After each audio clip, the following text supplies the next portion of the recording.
আসসালামু আলাইকুম। রমজান শুরু হতে আর মাত্র ৩-৪ দিন সময় বাকি আছে। কিন্তু যারা নানান ব্যস্ততায় বা বিভিন্ন কারণে এখনো প্রস্তুতি নেওয়ার সময় পাননি, তাদের চিন্তার কিছুই নেই।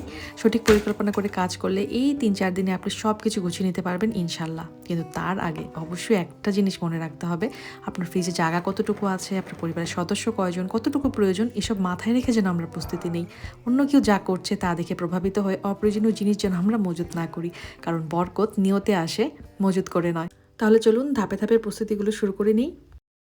রমজানের প্রিপারেশন শুরু করার আগে আমি প্রথমেই ফ্রিজটা ভালো মতো খালি করে নিয়েছি। দেখতেই পাচ্ছেন সব কিছু নামিয়ে নিয়েছি, কারণ ফ্রিজ ভর্তি থাকলে নতুন খাবার সংরক্ষণ করতে অনেক সমস্যা হবে। অনেক পুরনো বা অপ্রয়োজনীয় জিনিস থাকে যেগুলো ফেলে দিলে জায়গা এমনিতেই বেড়ে যায়।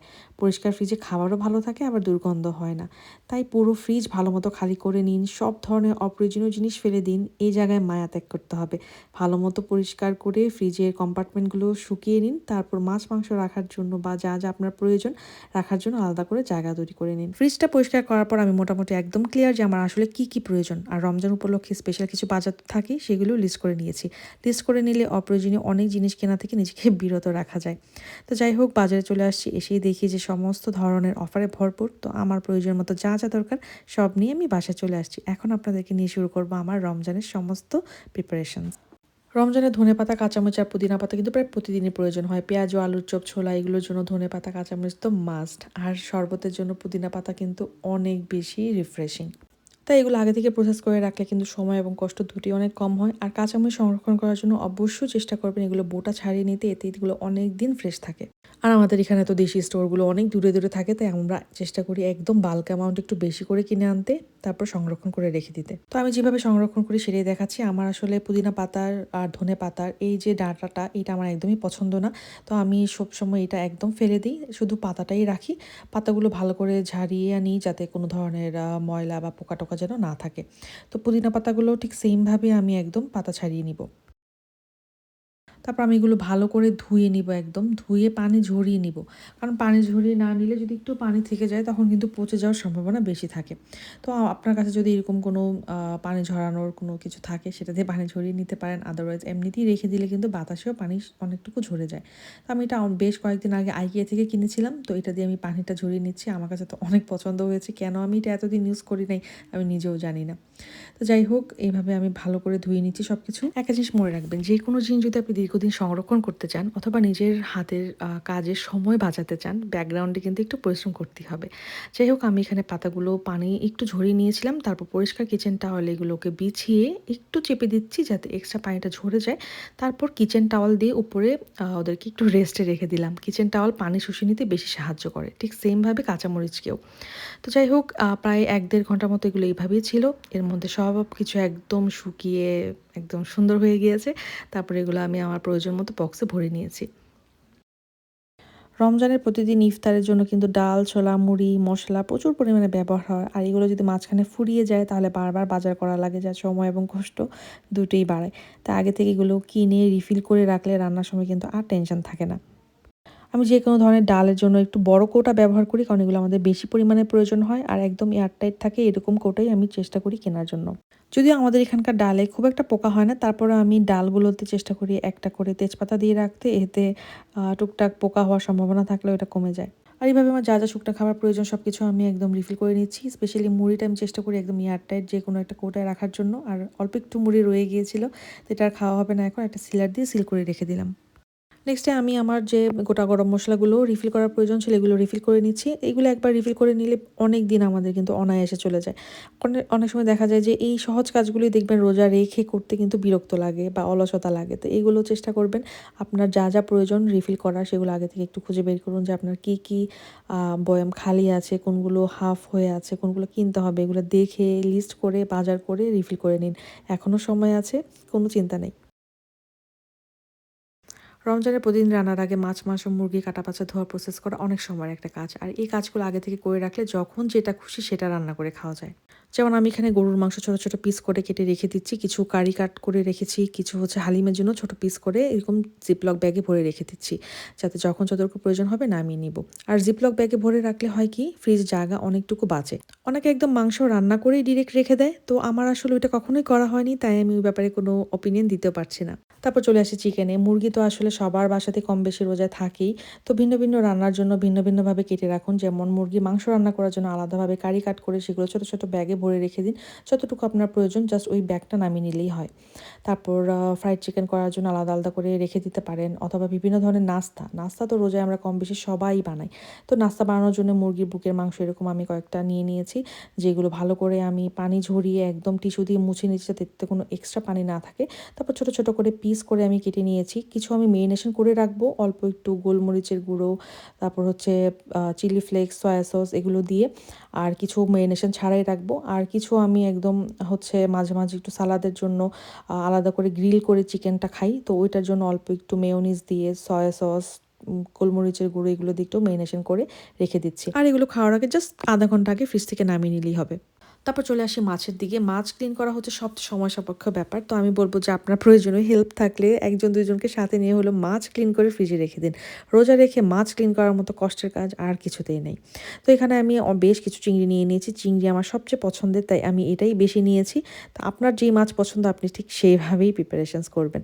কিছু চিংড়ি আমি মশলা ছাড়া এরকম রেখে দিচ্ছি। অনেক সময় দেখা যায় চাইনিজ রান্না করার জন্য এরকম হলুদ মরিচের দরকার হয় না, সেই জন্য। আর কিছু চিংড়ি একদম মশলা মাখিয়ে রেখে দিচ্ছি, যেগুলো হচ্ছে তরকারির জন্য। তারপর এখানে আরও কিছু কই মাছ আছে, রুই মাছ আছে, সব কিছু আমি ইন্ডিভিজুয়ালি ফ্রোজেন করব। তো সেগুলো আমি সেইভাবেই প্রিপারেশনস করছি। আর এখানে একটা টিপস, আপনার জিপলক ব্যাগে যদি হলুদ মরিচের দাগ না ভরাতে চান, আগে ক্লিং ফিল্মে এগুলোকে ভালো মতো মুড়িয়ে তারপর জিপলক ব্যাগে ভরে রাখবেন। এতে জিপলক ব্যাগ একদম নিট অ্যান্ড ক্লিন থাকে। আলহামদুলিল্লাহ আমার মাছ মাংসের প্রিপারেশনস করা একদম ডান। আমার কাছে মনে হয় যেন একদম রান্না করে ১ মাসের জন্য ফ্রিজে রেখে দেওয়ার চেয়ে এইভাবে প্রসেস করে রেখে দিলে যখন যেটা প্রয়োজন হবে রুচি মতো রান্না করে খেয়ে নেওয়া যায়। আমার কাছে এটাই সবচেয়ে সহজ মনে হয়। যার জন্য যেটা সহজ সে সেভাবেই করে নিবেন ইনশাল্লাহ। আর এই মাছগুলো আমি গতকালকে প্রিপারেশনস করেছি, জাস্ট ক্লিপটা অ্যাড করে দিলাম। রমজান ইফতারে আমাদের বাঙালিদের সবচেয়ে প্রিয় আইটেম হচ্ছে পেঁয়াজু। প্রতিদিন নতুন করে ডাল ভিজিয়ে ব্লেন্ড করে বানানো কিন্তু অনেক সময় সাপেক্ষ কাজ, তাই আমি আগে থেকে ডাল ব্লেন্ড করে সংরক্ষণ করে রাখি ডিপ ফ্রিজে। আমি এখানে মসুর এবং খেসারির ডাল ২ ঘন্টা ভালো করে ভিজিয়ে রেখেছিলাম, তারপর ব্লেন্ড করে নিচ্ছি। চাইলে মসুর বা খেসারি যে কোনো একটা ডাল ব্যবহার করা যায়, বাট পেঁয়াজু যদি অনেক ক্রিস্পি করতে চান তাহলে কিন্তু ২টা ডাল ব্যবহার করলে ভালো। খেসারি ডালের পরিমাণটা একটু বেশি হবে। তারপর এগুলো আমি আমার প্রয়োজন মতো জিপলক ব্যাগে ভরে রেখে দিচ্ছি। তো এগুলো তো আসলে আমার পুরো রমজান যাবে না, মাঝখানে হয়তো আমি আবার একবার ব্লেন্ড করব। আপাতত এতটুকুই স্পেস আছে ফ্রিজে, তো এতটুকুই করে নিলাম। এগুলো ডিপ ফ্রিজে প্রায় ২ মাস পর্যন্ত ভালো থাকে, আর নর্মাল ফ্রিজে ৩ দিনের মতো ভালো থাকে। এই তো ইফতার বানানোর জাস্ট ২-৩ ঘন্টা আগে ডিপ ফ্রিজ থেকে নামিয়ে এতে প্রয়োজন মতো মশলাপাতি অ্যাড করে পেঁয়াজও বানিয়ে নিলেই হবে। রমজানে রান্না করার সময় বাঁচাতে আমি পেঁয়াজ ভালো মতো একদম ব্লেন্ড করে ফ্রিজে রেখে দিই। এতে রান্না করার সময় সুন্দর একটা গ্রেভিও হয়, আবার পেঁয়াজ কাটার যে এক্সট্রা কাজ সেটা থেকেও নিজেকে বিরত রাখা যায়। তারপর আমি পেঁয়াজগুলো ভালো করে খোসা ছাড়িয়ে ধুয়ে তারপর হাফ হাফ করে কেটে নিব। এতে ব্লেন্ড করতে সহজ হয়। অনেক সময় দেখা যায় যে আস্ত পেঁয়াজ ব্লেন্ড করতে গেলে ভিতরে ভিতরে কিছু পেঁয়াজ রয়ে যায়, যেগুলো ব্লেন্ড হয় না। তারপর আমি এগুলো একদম পানি ছাড়া ব্লেন্ড করে নিব। তারপর এগুলো প্রয়োজন মতো আমি আইস ট্রেতে বিছিয়ে নিব আর কি। তো এতে পেঁয়াজের কিউবগুলো ছোট ছোট আকারে হয়, যখন যতটুকু প্রয়োজন ব্যবহার করা যায়। আর এই আইস ট্রেগুলো আমি শুধুমাত্র পেঁয়াজ ব্লেন্ড করে রাখার জন্যই ব্যবহার করি, অন্য কিছুতে আর ইউজ করি না। আমার কাছে বড় আইস কিউবের ট্রে কোনো ছিল না, তো সেই জন্য আমি একটা বেকিং ট্রে নিয়ে নিলাম। এটাতে আমি পেঁয়াজের ব্লেন্ডগুলো বিছিয়ে দিচ্ছি, একটু ঘন মোটা করে বিছাবো। তারপর এটাকে আমি ডিপ ফ্রিজে প্রায় আধা ঘন্টার জন্য রেখে দিব। মাঝখানে আমি এটা ফ্রিজ থেকে নামিয়ে একটা মানে হালকা করে কাট লাগিয়ে নিব। এতে একটু পরেই দেখতে পাবেন যে সুন্দর করে এগুলো ভাঙতে সহজ হবে। এই তো এখানে ছোট আইস কিউবের ট্রেতে পেঁয়াজের ব্লেন্ডগুলো কি সুন্দর ছোট ছোট হয়েছে। তো এগুলো তো সহজেই ভাঙা যায়। আর এই যে বড় কিউবগুলো করেছি, এটা যদি আমি মাঝখানে ওই কাটটা না দিতাম তাহলে কিন্তু আসলে এটা করা সম্ভব হতো না। এভাবে আমি পেঁয়াজের ব্লেন্ডগুলো বিভিন্ন সাইজে করে নিয়েছি, কিছু অল্প রান্নায় ব্যবহার করার জন্য, কিছু একদম বড় রান্নায় ব্যবহার করার জন্য। ছোলা বা কালা চানা এগুলো ছাড়া কিন্তু বাঙালিদের ইফতার একদমই অসম্পূর্ণ। তো এগুলোকে আবার ভিজিয়ে রাখতেও যেমন সময় লাগে, আবার সিদ্ধ করতেও কিন্তু সময় ব্যয় হয়। তো যাই হোক, আপনাদের যদি প্রেশার কুকার থাকে তো ৬ থেকে ৮ ঘন্টা ভিজিয়ে রাখলে যথেষ্ট, আর না থাকলে ওভারনাইট ভিজিয়ে রাখাটাই সবচেয়ে বেশি ভালো। তো আমি এখানে প্রায় ৮ ঘন্টার মতো ভিজিয়ে রেখে তারপর এগুলো আমি আমার ইনস্ট্যান্ট পটে সিদ্ধ করে নিব। আমাদের এখানে আসলে কালা চানা বা ছোলা ক্যানে কিনতে পাওয়া যায়, একটু আগে আপনাদেরকে দেখালাম ছোট ছোট ক্যান। তো সেই জন্য আমি আসলে বেশি ছোলা ভিজাইনি, কারণ আমার মোটামুটি এগুলোতেই কভার হয়ে যাবে বিশ্বাস। তো এখানে আমি আমার ইনস্ট্যান্ট পট এগুলো সিদ্ধ করে নিয়েছি। এটা একটা মাল্টি কুকার, ইনশাল্লাহ এটা ডিটেলস আপনাদের সাথে পরে শেয়ার করব। তো এখানে ছোলাগুলো সিদ্ধ করে ভালো করে পানিটা ঝরিয়ে ধুয়ে, অনেক কালো পানি বের হয়েছে, এগুলো কিন্তু ভালো করে ধুতে হবে। তারপর জিপলক ব্যাগে ভরে আমি ডিপ ফ্রিজে রেখে দেবো, প্রায় ২ মাস পর্যন্ত ভালো থাকবে। আর নর্মাল ফ্রিজে রাখলে ৩ থেকে ৪ দিন। এই টিপসটা আমার সবচেয়ে বেশি ফেভারিট, বাট এটা আমি কাউকেই রেকমেন্ড করছি না। আসলে রোজার সময় আমার মুখের রুচি অনেকটুকুই কমে যায়। তো দেখা যায় একটু ঝাল ঝাল কোনো কিছু খেতে চাইলে আমি শুকনা মরিচ দিয়ে মাখিয়ে খাই। স্পেশালি আলুর চপে আমি শুকনা মরিচটা অনেক পছন্দ করি। তো শুকনা মরিচগুলো টেলে আমি এখানে একটা এয়ারটাইট বক্সে রেখে দিচ্ছি। আর আপনারা আমার লাস্ট রোজার ব্লগে দেখেছিলেন আমি শসা দিয়ে শুকনা মরিচ অনেক পছন্দ করি, তো সেই জন্যই রেখে দিলাম। জিরা এমন একটা মসলা যা আসলে যে কোনো রান্নাবান্না থেকে শুরু করে শরবত বা বিভিন্ন ভাজা পোড়াতে অন্যরকম একটা টেস্ট অ্যাড করে। কিন্তু প্রতিবার রান্না করার সময় জিরা ভেজে গুঁড়া করাটা আমার কাছে অনেক ঝামেলার একটা কাজ মনে হয়। তা আগে থেকে আমি ভাজা জিরা গুঁড়া করে বানিয়ে রাখি। তারপর শুকনো একটা তাওয়ায় তেল ছাড়া জিরা ভেজে নিন, যতক্ষণ না সুন্দর গন্ধ আসে আর রং একটু গাঢ় হয়। ভাজার পর ঠান্ডা করে ব্লেন্ডারে গুঁড়া করে নিন। তারপর একটা এয়ারটাইট কৌটায় সংরক্ষণ করুন, যাতে এটার যে ঘ্রাণটা সেটা যেন ঠিক থাকে। এয়ারটাইট জারে রাখলে যে কোনো কিছুরই স্পেশালি গুঁড়া মশলার ঘ্রাণ কিন্তু অনেক দিন পর্যন্ত ভালো থাকে। তো এরকম সুন্দর করে মিহি করে একটা গুঁড়া করে নিবেন, রান্নার টেস্ট বহুগুণে বেড়ে যায়।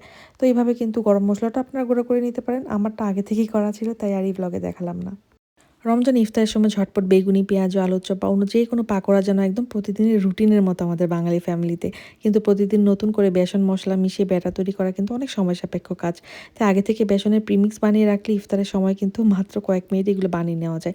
তো প্রথমে আমি বেসনটা ভালো মতো ছেঁকে নিয়েছি। ছেঁকে নেওয়াটা কিন্তু অবশ্যই জরুরি। তারপর আমি এতে অল্প অল্প করে লবণ, হলুদ, মরিচ, ধনিয়া, জিরা গুঁড়া আর অল্প একটু বেকিং পাউডার দিয়েছি। একদম হাফ চামচের চেয়েও একটু কম। তো এগুলো দিয়ে ভালো করে মিশিয়ে তারপর এটা আমি এয়ারটাইট জারে সংরক্ষণ করে নিচ্ছি। এখন বেসনে আপনাদের লবণের পরিমাণটা ঠিক হয়েছে কিনা একটুখানি বেসন আপনার পানিতে গুলিয়ে চেক করে নেবেন। যদি মনে হয় লবণ কম, আবার লবণটা অ্যাড করে নেবেন। আর আরেকটা এয়ারটাইট বক্সে আমি শুধু বেসন রেখেছি। অনেক সময় দেখা যায় বিভিন্ন নাস্তায় খালি বেসন ইউজ করতে হয়, তো সেজন্য। এখন আসি কিছু শাকসবজি নিয়ে। টুকটাক মাছ, মাংস, শুকনা খাবার সব তো গোছালাম। তো শাকসবজি আসলে রমজানে আমার খুব একটা বেশি যে খাওয়া হয় তা না। টুকটাক যাই খাওয়া হয় ফ্রেশ এনে ফ্রেশ খেয়ে ফেলি একদম। কারণ শাকসবজি বেশি দিন ফ্রিজে ভালোও থাকে না। কিন্তু কিছু শাকসবজি আছে যেগুলো আসলে বেশ কয়েকদিন আপনার ফ্রিজে রেখে খেতে পারেন। যেমন গাজর, ফুলকপি, ব্রোকলি, ক্যাপসিকাম এগুলো কিন্তু বিভিন্ন নাস্তায় আমরা ব্যবহার করে থাকি। তো যেগুলো আমরা নাস্তায় ব্যবহার করি সেই শাকসবজিগুলোই আমি ভালো করে স্টোর করে ফ্রিজে রেখে দিব, যাতে মোটামুটি লিস্ট হাফ রমজান আমার ভালো যায় আর কি। তারপর আমি এখানে ফুলকপিগুলো ভালো করে খোসা ছাড়িয়ে কিন্তু ধুয়ে নিয়েছি। তারপর গাজরগুলোও কিন্তু খোসা ছাড়িয়ে ধুয়ে নিয়েছি। এখন এগুলো টিস্যু পেপারে আমি কিচেন টাওয়ালে ভালো করে বিছিয়ে রেখেছি, যাতে পানিগুলো শুষে যায়। এই ফাঁকে আমি ক্যাপসিকামগুলো ভালো করে ধুয়ে কেটে নিব। ক্যাপসিকাম আমাদের বিভিন্ন নাস্তায় প্রচুর ব্যবহার করা হয়। আর ক্যাপসিকামগুলো কিন্তু অনেকদিন পর্যন্ত ফ্রিজেও ভালো থাকে, ডিপ ফ্রিজেও ভালো থাকে। তো এখানে আমি ক্যাপসিকামগুলো বিভিন্ন ধরনের ভাবে কেটে নিব। কিছু কাটবো লম্বা লম্বা করে, একদম জুলিয়ান কাট করব, কিছু একদম কিউব কিউব করে কাটবো। তো যখন যেটা যেই রকম প্রয়োজন হবে সেই রকমভাবে যেন আমি ব্যবহার করতে পারি। আর কিছু ক্যাপসিকাম আমি একদম আস্তই রেখে দিব, যখন যেরকম শেপ দিতে ইচ্ছা করে সেরকম শেপ দিয়ে নিব আর কি। কারণ দেখা যায়, আমি জানি না এটা আমি কেন করেছি, বাট আমার কাছে এটা অনেক হেল্পফুল মনে হয়, তো আপনাদের সাথেও শেয়ার করলাম। তো ক্যাপসিকামগুলো গোছাতে গোছাতে আমার কিন্তু ফুলকপি এবং গাজরগুলোর পানিও কিন্তু শুকিয়ে গিয়েছে। তারপর ভালো করে একটু টিস্যু দিয়ে মুছে নিয়েছি। এখন এগুলো আমি একদম জিপলক ব্যাগে ভরে রেখে দিব। এভাবে গাজর রাখলে বেশ অনেক দিন পর্যন্ত গাজর ভালো থাকে। ঠিক সেমভাবে আমি ব্রোকলিগুলো করে নিচ্ছি। যেহেতু আমার কিচেনে কাউন্টার স্পেস কম, তাই এই ভাগে ভাগে কাজগুলো করে নিলাম। তো এই তো আমার সব ধরনের শাক ভেজিটেবলগুলো কিন্তু মোটামুটি গোছানো হয়ে গিয়েছে। এই ভেজিটেবলগুলো যদি আপনারা গুছিয়ে রাখেন, এতে কিন্তু বিভিন্ন ধরনের নাস্তা যে কোনো সময় আপনারা ব্যবহার করতে পারবেন। এই তো এখন আমি লেবুগুলো একটু স্টোর করে নিব। রমজানে লেবু শরবতের ডিমান্ড অনেক বেড়ে যায় আমাদের বাসায়। তো যাই হোক, লেবুগুলো স্টোর করে রাখলে কিন্তু অনেকদিন পর্যন্ত ফ্রিজে ভালোও থাকে। আপনারা চাইলে ডিপ ফ্রিজেও রেখে দিতে পারেন লেবুর জুস বানিয়ে। যাই হোক, আশা করি আপনাদের কাছে আজকে ভিডিওটা ভালো লেগেছে। তো আমি কিন্তু সবগুলো কাজ একদিনে কমপ্লিট করিনি, প্রায় আমার 1.5 দিনের মতো সময় লেগেছে। যেহেতু একা হাতে করেছি, হেল্পিং হ্যান্ড থাকলে হয়তো আরেকটু ফাস্ট করা যেত। তারপরেও আমি তো আমার পরিশ্রমের উপর আলহামদুলিল্লাহ খুশি। তো আপনারা আপনাদের প্রয়োজন মতো জায়গা বুঝে সব কিছু সংরক্ষণ করবেন, কারণ আল্লাহ অবভিয়াসলি নিয়তের উপর বরকত দেন। তাই নিজের প্রয়োজন মতো সিদ্ধান্ত নিন এবং রমজানকে সহজ এবং বরকতময় করুন। ভিডিওটা কোনো অংশ যদি ভালো লেগে যায়, প্লিজ আমার ভিডিওটিতে লাইক দিয়ে আমার চ্যানেলটা সাবস্ক্রাইব করতে ভুলবেন না। আর কমেন্টে অবশ্যই আপনাদের মতামত শেয়ার করবেন। আল্লাহ আমাদের সকলের রোজা এবং ইবাদত কবুল করুন, আমিন। আর পরবর্তী ভিডিওটিতে আমি আমার ফ্রোজেন স্ন্যাক্সের কিছু রেসিপি শেয়ার করবো আপনাদের সাথে। আর এই স্ন্যাক্সগুলো বানাতে যে পাউরুটিগুলো ইউজ করেছি, ওইগুলো আমি আসলে ফেলে দিইনি। কীভাবে আমি এত মজার করে ব্রেড ক্রামস বানিয়েছি সব কিছু ইনশাল্লাহ আপনাদের জন্য আমি নেক্সট ভিডিওতে শেয়ার করবো। দেখার আমন্ত্রণ জানিয়ে এখানেই শেষ করছি। আল্লাহ হাফেজ, আসসালামু আলাইকুম।